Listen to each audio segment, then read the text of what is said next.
Calendars and politics. Whose time is it? A calendar is not merely a neutral tool for measuring time.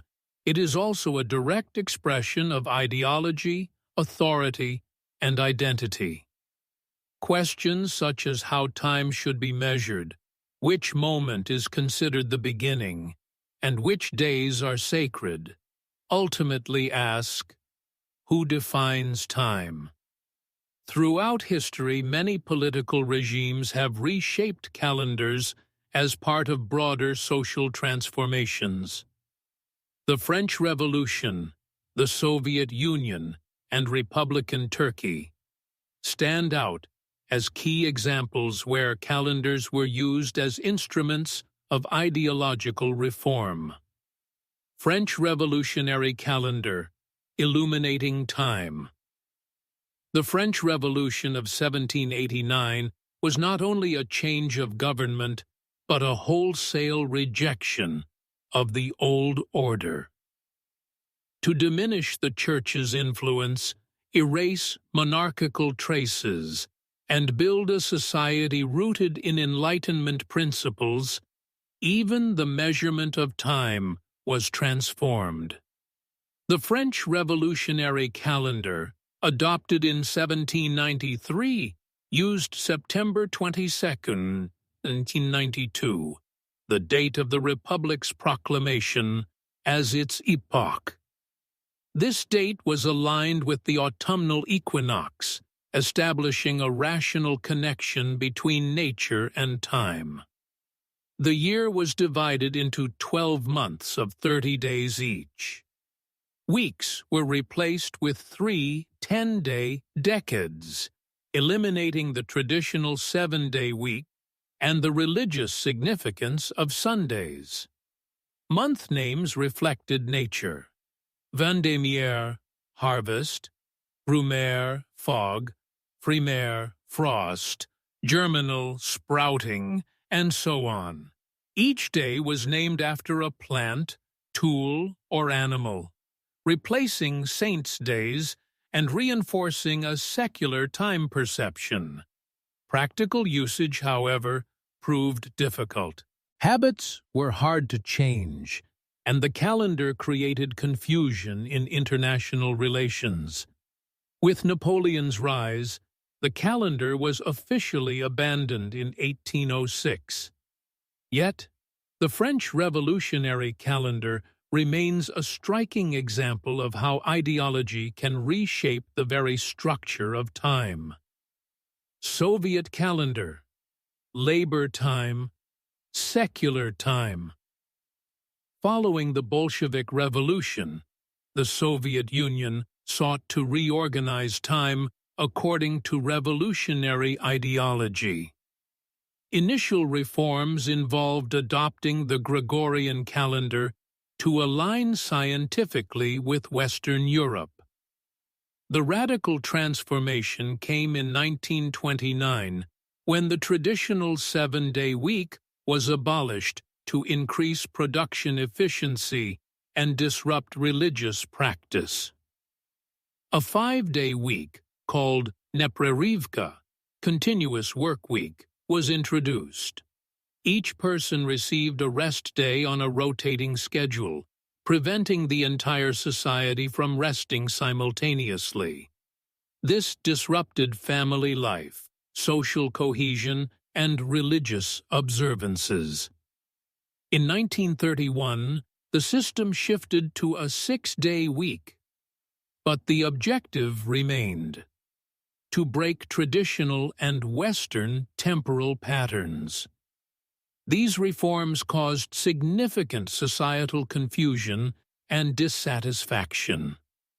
Production organization faltered, and social bonds weakened. By 1940, the Soviet Union returned to the 7-day week. Still, this period illustrates how a state can attempt to transform the concept of time into a total ideological instrument. Turkey and the Kemalist reform, aligning with modern time.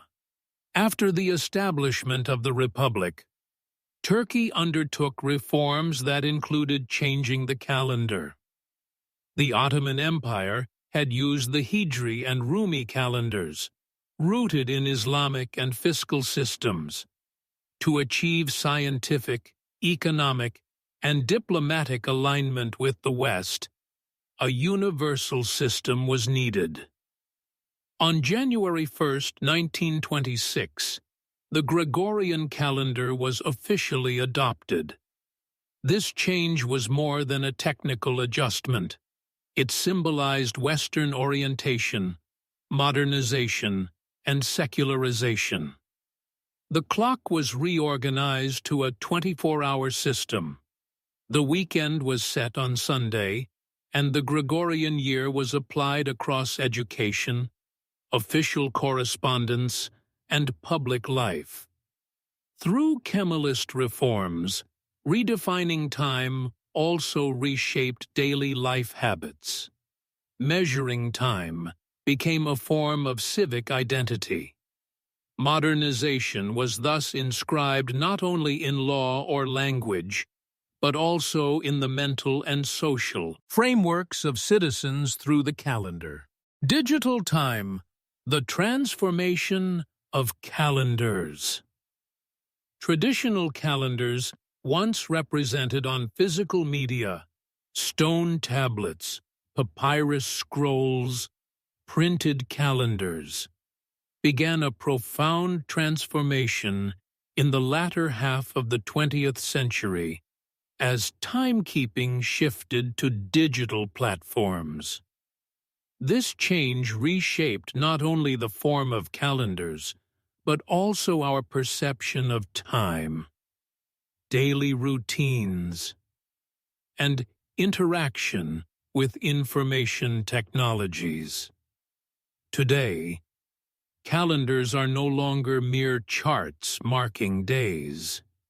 They are multi-layered data structures, software protocols, and essential components of global synchronization. The advent of computerized calendars. From the 1960s onward, as computers became increasingly widespread, calendar systems were integrated into software. Initially providing only basic date and time display, they gradually incorporated scheduling, reminders, and planning functionalities. Reference points such as Unix Epoch Time, January 1, 1970, 0012,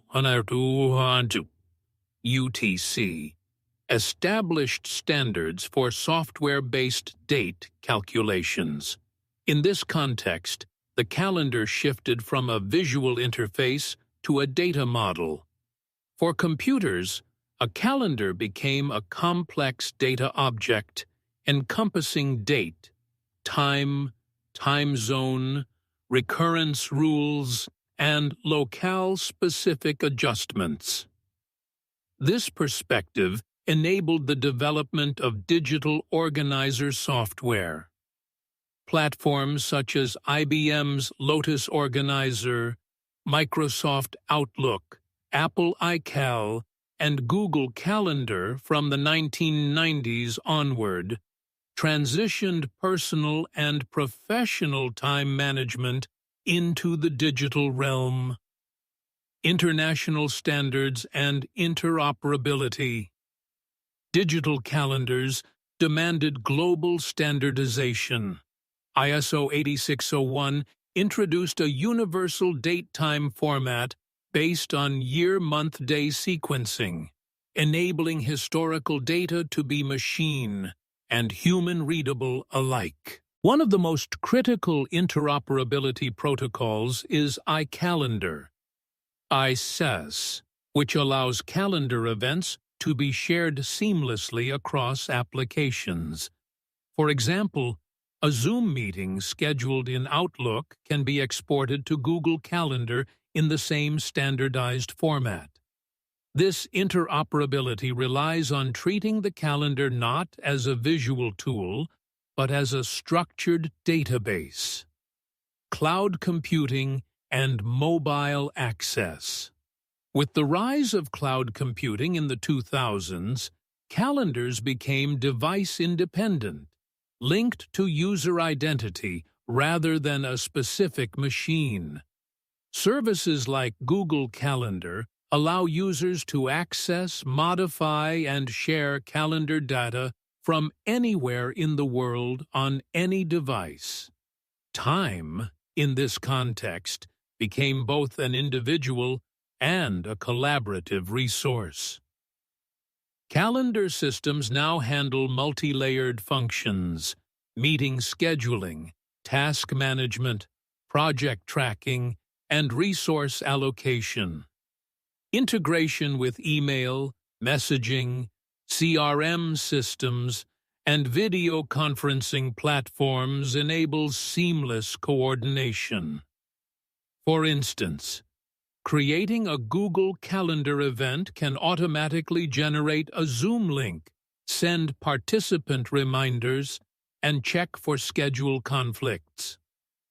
Smart calendars, AI-powered time management. Recently, calendar systems have incorporated artificial intelligence and machine learning. Smart calendars analyze user behavior to suggest appointments, optimize meeting intervals based on travel time, and automatically plan around busy periods. Google's recommendation algorithms and Microsoft's Cortana integration exemplify AI-driven calendar intelligence. Voice-enabled digital assistants, such as Siri, Alexa, and Google Assistant, further simplify interaction, allowing users to manage schedules via spoken commands. Enterprise-level software automates complex time coordination for large teams. Time, once measured and recorded solely by humans, is increasingly interpreted, optimized, and orchestrated by intelligent software systems. The evolution of time. Is a universal calendar possible? For most of human history, local calendars shaped the rhythm of life. Each civilization developed a time system based on its geography, beliefs, and observational capabilities. Yet, in the modern globalized era, an inevitable question arises. Can time become a common language for all? This inquiry carries technical, philosophical, cultural, and geopolitical dimensions. The establishment of a universal time standard represents the culmination of centuries of development, scientific discovery, and international agreement. Today, this effort is realized technically in Coordinated Universal Time, UTC. From Greenwich to UTC, standardizing time. The Industrial Revolution and the expansion of railway networks in the 19th century created a pressing need for synchronized time, not merely locally but regionally and internationally. At the 1884 International Meridian Conference, the Greenwich Observatory was established as the prime meridian, marking the first step toward standardizing both mapping and timekeeping. However, Greenwich Mean Time, GMT, based on the sun's position, was subject to astronomical variations, insufficient for scientific precision. To address this, beginning in the 1960s, a new measurement standard based on atomic oscillations was developed, Coordinated Universal Time, UTC. This system defines the second using the cesium-133 atom, which completes exactly 9,192 631,070 oscillations per second. Atomic clocks allow billions of people worldwide to share nearly identical time down to fractions of a second. Atomic clocks. Precision at its pinnacle. Atomic clocks are humanity's most precise timekeeping instruments. Starting with cesium clocks, technology has evolved into even more accurate methods, such as optical lattice clocks. Their margin of error is so small that a clock running for 1 billion years would drift only a few seconds.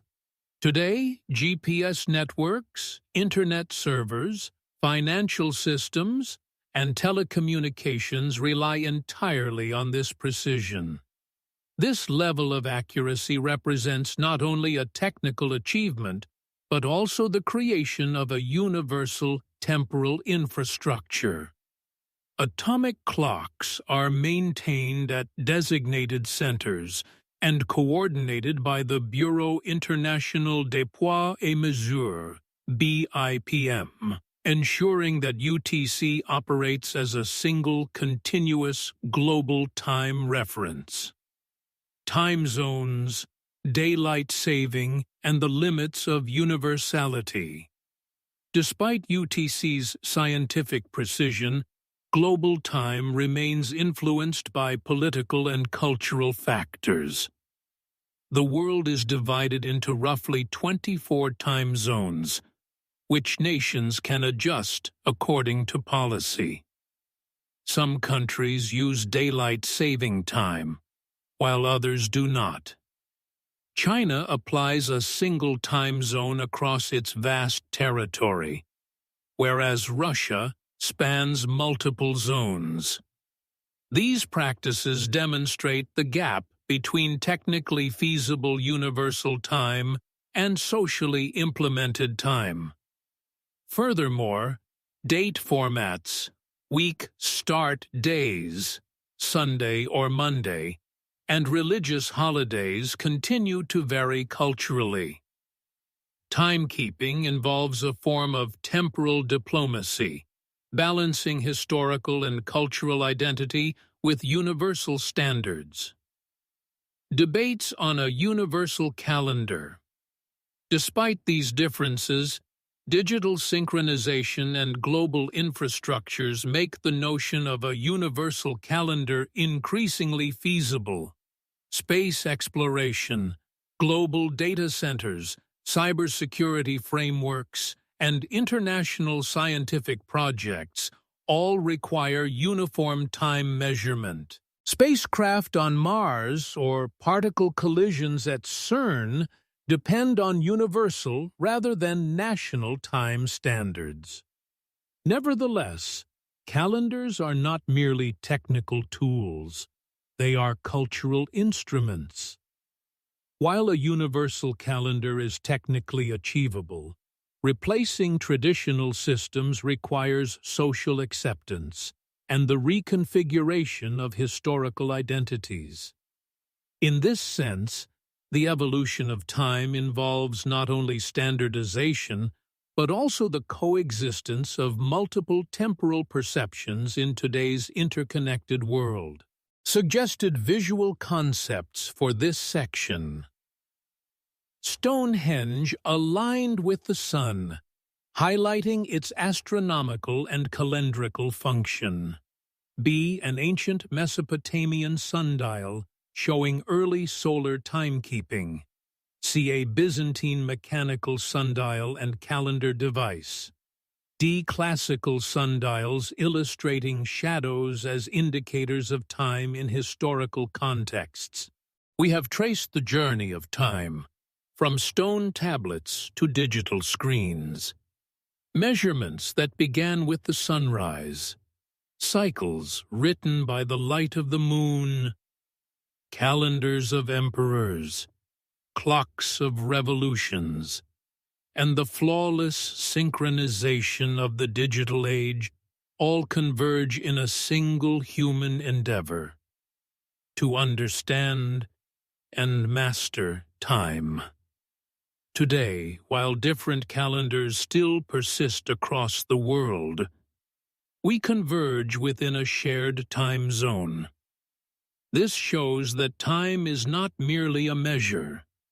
It is the collective memory of humanity, the shared stage of cultures. And perhaps the ultimate question remains: do we measure time, or does time shape us?